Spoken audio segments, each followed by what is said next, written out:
I had a preface that I did on YouTube, but this was before I got my microphone, and the sound quality was very poor. And then I just found out today is you can go on Facebook Live and then download that and then upload that to YouTube. And why do Facebook Live instead of YouTube Live? Well, I found that the recording and picture quality seems to be a little bit better on the Facebook Live than the YouTube Live.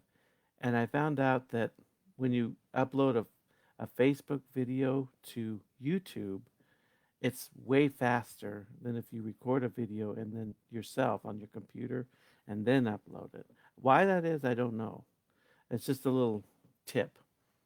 But I also changed out the one video, the Apostle Paul and the Near Death Experience on YouTube, and put the Facebook one on, which is longer and more expanded, has better sound quality. But I'll get into the preface of why did I get interested in near death experiences.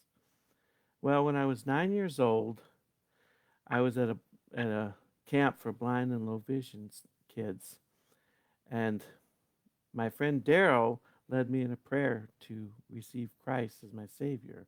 I was kind of hesitant at first, but I felt like the Lord was leading me, so I received Christ. This was in 81. Well, a couple years later, I was watching a TV show called That's Incredible, and I saw on there people that had had near-death experiences. They'd seen God, they'd seen Jesus, they'd seen heavenly scenes, everything that I believe by faith and read about in the scriptures, people had experienced and experienced in our modern times that were, on TV telling us about it. I was just mesmerized by it. So I thought, well, what I'm going to do, I'm going to call up this Christian radio station and see what he thinks of it. And this was back in 1983. I was 11. So I put a little tape recorder up to the speaker of the radio, of the stereo, and I was recording, and I called the Bible Answer Man with Walter Martin. He was very popular at the time, answering apologetical questions and, questions on various topics. So I asked him about it. I told him about the show and asked him what he thought of near-death experiences. And his answer was very dismissive, and he kind of poo-pooed it.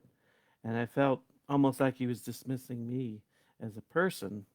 So I kind of was a little disillusioned. So I put near-death experiences on the back burner. And it wouldn't be until 1997 that I started getting interested again.